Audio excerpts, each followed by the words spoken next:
Merci beaucoup Louis pour votre généreuse présentation. Mon thème c'est indignation et dignité. Je vais essayer d'ajuster la lumière. Il n'aurait pas su le nom de justice, dikes onoma en grec, si ces choses-là n'étaient pas, insistait Héraclite, un des grands présocratiques. Ces choses-là, tauta en grec, ce sont les injustices, adikai. En d'autres termes, nous ne parlerions pas de justice s'il n'y avait pas d'injustice.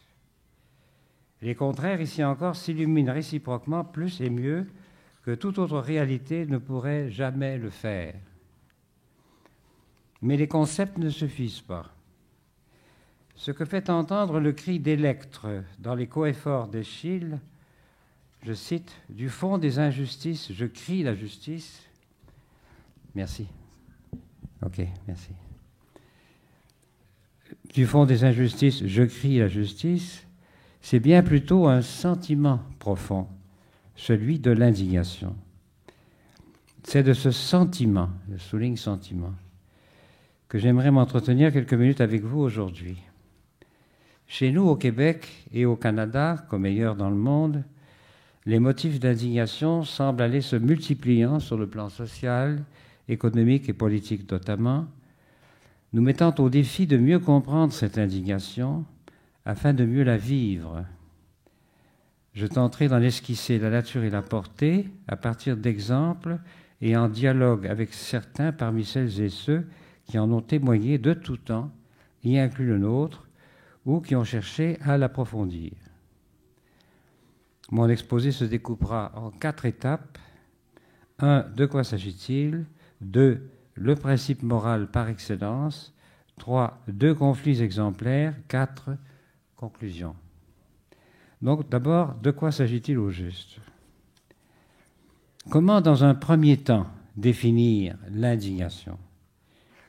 Ici encore, la voix des opposés s'offre comme un premier guide, ainsi que l'a bien perçu Jean-François Mattei, je cite, « Le plus méprisable des hommes est celui qui vit sans indignation ». Fin de citation. Pourquoi donc ? Nietzsche nous aide à l'entrevoir dans le terrible portrait du dernier homme que dépeint le prologue de son Zarathustra. Je cite Nietzsche, ou Zarathustra plutôt. Je vais donc leur parler de ce qu'il y a de plus méprisable, je veux dire le dernier homme. Souligne dernier homme. Malheur, le temps viendra où l'homme n'enfantera plus d'étoiles. Malheur, le temps viendra du plus méprisable des hommes, de l'homme qui ne peut plus lui-même se mépriser. Voici, je vous montre le dernier homme. Qu'est-ce que l'amour ? Qu'est-ce que la création ? Désir, étoile ? Demande le dernier homme en clignant des yeux.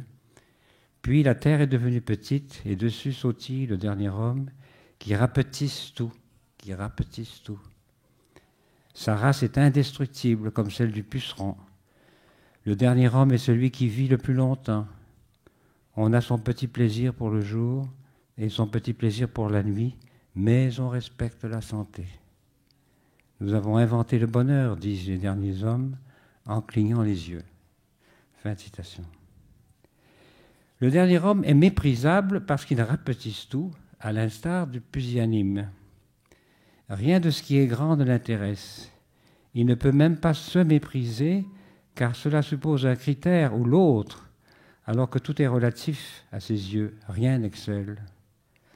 Rien ne l'indigne parce que pour lui tout est vain. Rien n'est digne de rien, de sorte qu'il ne vaut plus la peine de s'émouvoir devant l'injustice faite aux hommes. On peut rapprocher ces remarques de l'observation d'Aristote selon laquelle, je cite, observation, les personnes serviles, les personnes viles et sans ambition ne sont pas portées à l'indignation, car il n'est rien qu'elles croient mériter. Fin de citation. Stéphane Hessel est allé dans le même sens en s'indignant à son tour devant cette indifférence. Je le cite, s'adressant aux jeunes en 2010, du haut de ses 93 ans d'alors. Je cite donc, « Nous vivons dans une interconnectivité, c'est notre monde de maintenant, Nous vivons dans une interconnectivité comme jamais encore il n'en a existé. Mais dans ce monde, il y a des choses insupportables. La pire des attitudes est l'indifférence, c'est dire je n'y peux rien, je me débrouille. En vous comportant ainsi, poursuivait-il, vous perdez l'une des composantes essentielles qui fait l'humain, une des composantes indispensables, la faculté d'indignation et l'engagement qui en est la conséquence. Bref, l'opposé de l'indignation, c'est le nihilisme, c'est l'indifférence. Qu'est-ce dès lors que l'indignation par contre ? Avec l'exquise acuité que lui reconnaît le grand sociologue polonais Zygmunt Bauman, Aristote a défini l'indignation en des termes très éclairants pour nous encore aujourd'hui. En voici quelques éléments. Tirés d'abord de son magnifique traité des passions, au 2e livre de sa rhétorique. Je cite. « D'un côté, ce qui s'oppose le plus au fait d'avoir pitié, to élé dans le grec, donc au fait d'avoir pitié, est ce que l'on appelle l'indignation, to némesan en grec. Car le fait d'éprouver de la souffrance face à des échecs immérités est l'opposé, d'une certaine manière, du fait d'en éprouver devant des succès immérités. Et cela émane du même caractère. Et ces deux passions sont le propre du caractère d'un homme de bien. Il est de notre devoir, en effet, de compatir et d'avoir pitié face à ceux qui échouent sans l'avoir mérité, et de nous indigner devant ceux qui réussissent indûment, car ce qui se passe en contradiction avec le mérite est injuste, c'est la raison pour laquelle nous prêtons l'indignation aux dieux. » Fin de citation. Aux dieux au pluriel. Il importe de noter que ce qui correspond ici au mot immérité des traducteurs est le mot grec anaxios, qui se traduit par indigne, indu, qui n'a par conséquent pas du tout les connotations que pourrait avoir le mot mérite pour nous aujourd'hui dans un contexte de méritocratie. Il s'agit en fait de l'antonyme, l'opposé d'axios, qui se traduit par digne, justement, le lien entre la dignité humaine et l'indignation, donc anaxios et axios. Le lien entre la dignité humaine et l'indignation est ainsi patent dans les termes grecs déjà, comme il est aussi en français. Aristote poursuit en expliquant la différence entre l'indignation et l'envie, qui est évidemment tout autre chose, car il s'agit alors non du succès, écrit-il, de quelqu'un qui ne le mérite pas, mais du succès de notre égal ou de notre semblable. Ça, c'est le cas de l'envie. On envie quelqu'un qui nous semble notre égal et qui a quelque chose de plus que nous. Par exemple, il remarque en outre qu'on est soi-même enclin à l'indignation, je cite encore, si l'on est bon et honnête, car on a un bon jugement et l'on déteste les injustices. Fin de citation. Je ne résiste pas à citer également ce passage de l'Éthique à Nicomaque.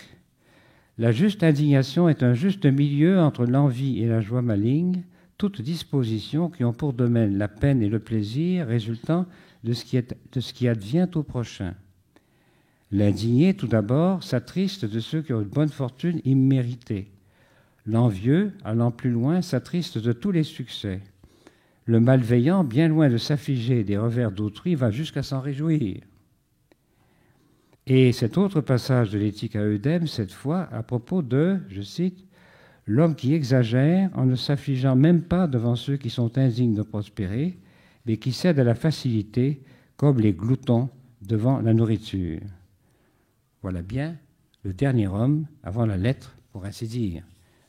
Le dernier homme de Nietzsche, que je citais tout à l'heure.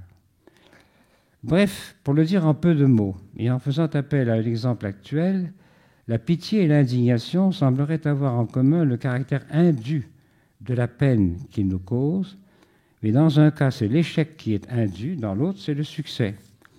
Face, pour avoir un exemple actuel, face à l'accroissement exponentiel de la richesse matérielle de certains sur notre planète et à l'appauvrissement correspondant de ses autres habitants, individus et nations, nous éprouvons de la compassion pour les pauvres et de l'indignation devant les richesses injustement acquises des autres. Je dis injustement, dans la mesure où cet enrichissement provient de la cupidité des uns qui génère l'appauvrissement des autres, causant des inégalités de plus en plus insoutenables. La réussite des rapaces est une indignité faite à la justice. De nos jours, réfléchissant sur le caractère impérieux que peut prendre une réaction affective comme celle de l'indignation, P.F. Strawson, un philosophe d'Oxford en Angleterre, a mis en relief la dimension morale d'un tel sentiment. Jürgen Habermas, philosophe allemand contemporain bien connu, Jürgen Habermas, commentant Strawson, écrit, je cite, « Au sentiment de l'offensé fait pendant la reconnaissance de celui à qui l'on dispense un bienfait et à la condamnation d'un acte injuste, fait pendant l'admiration pour un acte de bonté. Innombrables sont les nuances de notre sensibilité. » Le mot sensibilité est important. Par rapport à l'indifférence, au mépris, à la malveillance, à la satisfaction, à la reconnaissance, à l'encouragement, à la consolation, etc. Naturellement, les sentiments de faute et d'obligation sont centraux. Habermas marque bien que l'indignation est éprouvée en raison du manquement à l'attente normative, sous-jacente et fondamentale, valable, non seulement pour moi et pour autrui, mais aussi, je cite toujours Habermas ici, mais aussi pour toute personne qui appartient à un même groupe social, et même dès lors qu'il s'agit de normes strictement morales, pour tout acteur responsable. L'idée de responsabilité. Ne parler que d'utilité sociale, précise de son côté Strawson, revient à oublier quelque chose de vital, je cite, « Cet élément vital peut être réhabilité si nous portons attention à ce tissu complexe qu'est celui des attitudes et des sentiments qui constituent une partie essentielle de la vie morale que nous connaissons et qui s'oppose tout à fait à l'attitude objective, entre guillemets. » Et Habermas de conclure, il est manifeste que les sentiments ont, par rapport à la justification morale des manières d'agir, une signification analogue à celle des perceptions par rapport à l'explication théorique des faits.